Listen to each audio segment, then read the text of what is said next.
अस्सलाम वालेकुम नाज़रीन। नेशनल बैंक ऑफ पाकिस्तान से मुतल्लिक़ हमने कुछ प्रोग्राम्स किए थे और इसमें बुनियादी तौर के ऊपर जब नेशनल असम्बली की जो पब्लिक अकाउंट्स कमेटी थी उसमें पहली बार जब नेशनल बैंक के हिसाबात के ऊपर बातचीत की जा रही थी तो नेशनल बैंक के प्रेसिडेंट और चेयरमैन ने इस असूल से इत्तफ़ाक़ नहीं किया और मुखालफत की कि नेशनल बैंक के जो हिसाबात हैं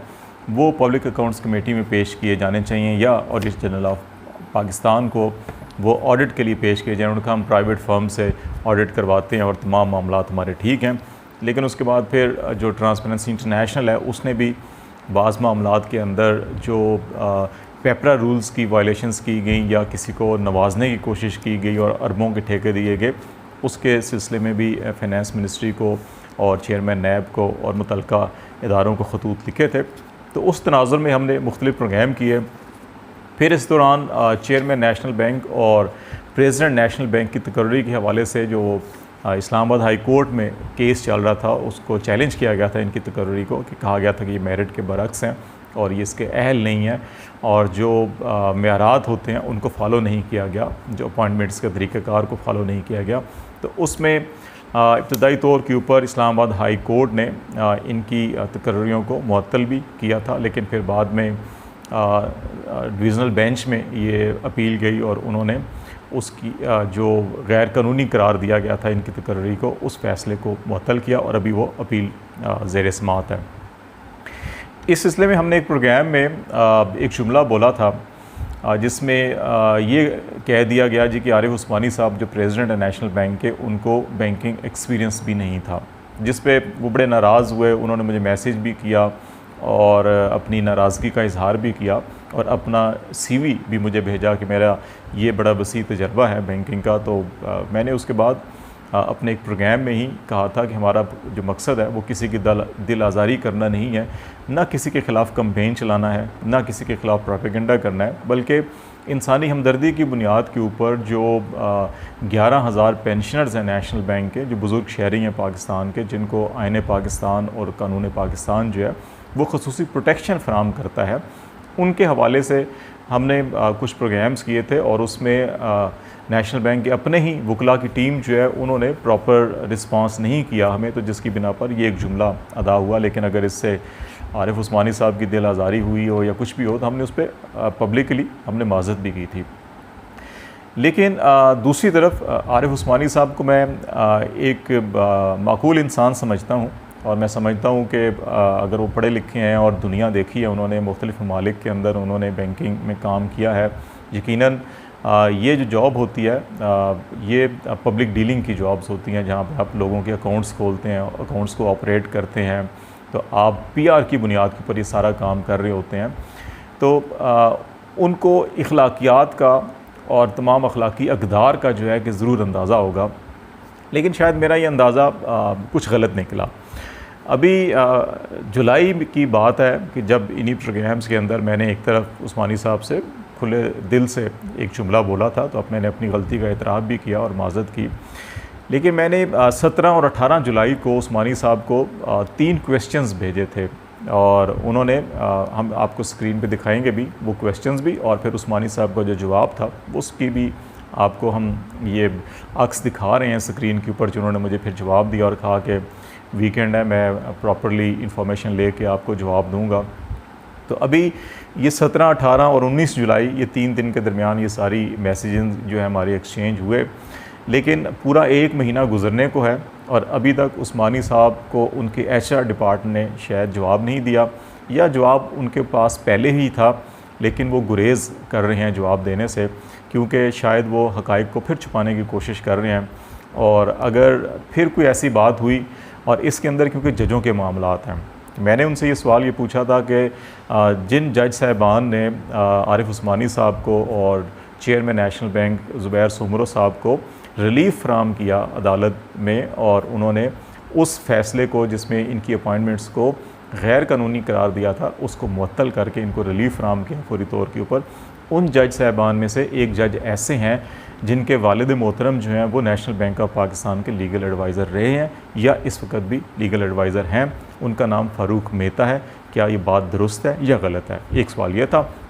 दूसरा सवाल ये था कि क्या जस्टिस आमिर फ़ारूक साहब जिन्होंने रिलीफ फराम किया है उस्मानी साहब को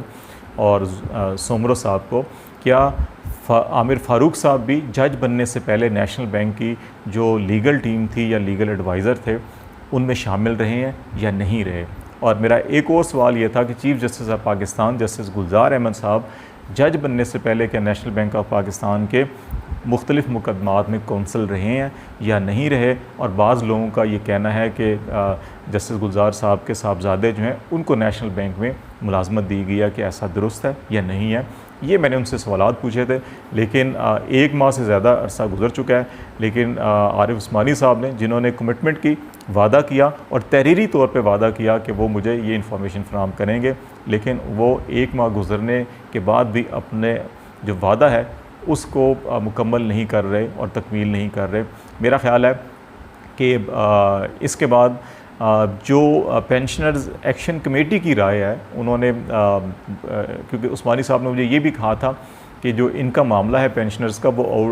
जो अदालत से बाहर जो है आउट ऑफ कोर्ट सेटलमेंट की कोशिश कर रहे हैं और इस सिलसिले में वो ज़फ़र सादिक साहब के साथ भी राब्ते में है। तो मैंने ज़फ़र सादिक साहब से जब इसकी तस्दीक करना चाहिए तो उन्होंने कहा कि इन्होंने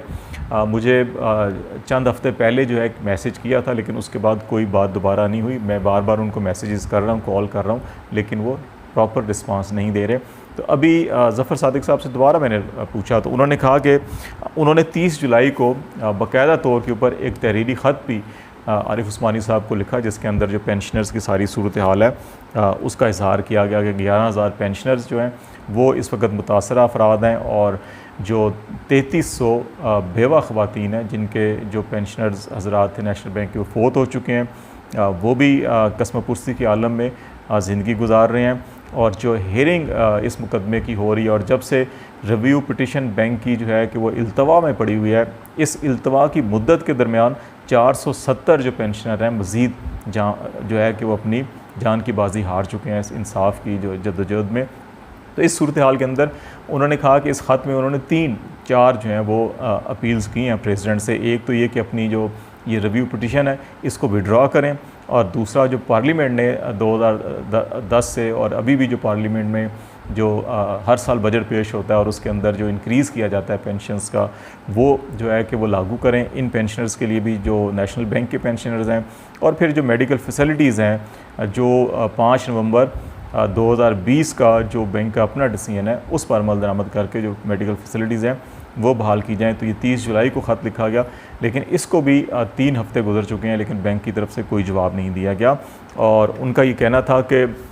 रिव्यू पिटीशन जब से लगी है सुप्रीम कोर्ट ऑफ पाकिस्तान में 3 चीफ़ जस्टिस साहिबान जो हैं वो बदल चुके हैं और नेशनल बैंक ऑफ पाकिस्तान के 3 प्रेसिडेंट जो हैं वो बदल चुके हैं, लेकिन 11,000 ये जो बुज़ुर्ग शहरी हैं जिनकी उम्रें 65 से लेकर 90 और 95 और साल तक हैं, ये जो है अभी तक जो है कि ये दर बदर की ठोकरें खा रहे हैं और इनको इंसाफ नहीं फराहम किया जा रहा। और नेशनल बैंक की इंतज़ामिया जो है वो डिले टैक्टिक्स यूज़ कर रही है। अदालत में जो है कि वो उनके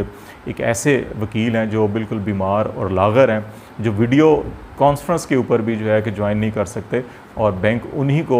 बज़िद है अपना वकील रखने के लिए, उनसे विड्रॉ नहीं कर रहा। बैंक के पैनल पे बेशुमार वकला हैं, लेकिन उन वकला को इजाज़त नहीं दी जाती कि बैंक की तरफ से पेश हों, या बैंक जो है कि अपनी रिव्यू पिटिशन के लिए अर्ली हेयरिंग की भी दरख्वास्त दे सकता है, लेकिन ऐसा नहीं किया जा रहा। डिलेइंग टैक्टिक्स यूज़ किए जा रहे हैं और अना का मसला बना लिया गया कि बुज़ुर्ग शहरियों के साथ कि उनको उनकी तज़लील की जा रही है और उनका जो हक़ बनता है कानूनी और आइनी हक़ है वो फराहम नहीं किया जा रहा। तो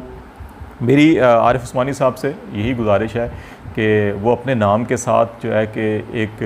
अहद शिकनी का लेबल मत लगवाएं। अगर उन्होंने मुझसे कमिटमेंट की थी, तहरीरी वादा किया था कि वो इन्फॉर्मेशन फराहम करेंगे, और कॉन्स्टिट्यूशन ऑफ पाकिस्तान का आर्टिकल 19A मुझे ही हक़ देता है कि मैं उनसे ये चीज़ पूछ सकता हूँ, और उनकी ये एक आइनी ज़िम्मेदारी और आइनी फ़र्ज़ है कि वो मेरे सवालात का जवाब दें। अगर वो ये जवाब नहीं देंगे तो मैं इंफॉर्मेशन कमीशन ऑफ पाकिस्तान जो है उसके थ्रू भी इनसे जवाब मांग सकता हूँ, और फिर लीगल तरीका यही है कि मैं उनके ज़रिए से मांगूंगा। अगर ये उनको भी नहीं देंगे तो फिर उस कानून के तहत इनके ख़िलाफ़ कानूनी चाराजोई का तरीक़ाकार भी मुझे पता है। तो मैं नहीं चाहता कि मैं वो अल्फाज इस्तेमाल करूँ जो नेशनल बैंक के मुलाजमीन और पेंशनर जो हैं कि आरिफ उस्मानी साहब आपके बारे में इस्तेमाल करते हैं। आपने मुझसे वादा किया है तो मुझे ये मौका मत दीजिए कि मैं आपके बारे में वो अल्फाज इस्तेमाल करूं जो इस्लाम में वादा खिलाफ़ी करने वालों के बारे में कहा गया है, और जिन अफराद की निशानियों में ये कहा गया है कि जो बात करते हैं हमेशा झूठ बोलते हैं, जो वादा बोलते हैं, जो वादा करते हैं तो वादा पूरा नहीं करते, तो उनके बारे में इस्लाम में क्या कहा गया वो आप भी जानते हैं, मैं भी जानता हूँ। मैं आपके बारे में ऐसी बात नहीं करना चाहता। जो आपने वादा किया है आप इंफॉर्मेशन फराहम कर रहे हैं, और जो पेंशनर्स के साथ आपके मामलात हैं वो आप जैसे ही बेहतर समझते हैं वो आप हल करें। लेकिन बेहतर यही है कि आप जिस उम्र में हैं और ये सारे के सारे यकीनन कोई आपके वालिद की उम्र का है, कोई आपके दादा की उम्र का है, तो खुदारा कुछ एहतराम कीजिए बुज़ुर्गों का, और इस मामलात को चाहे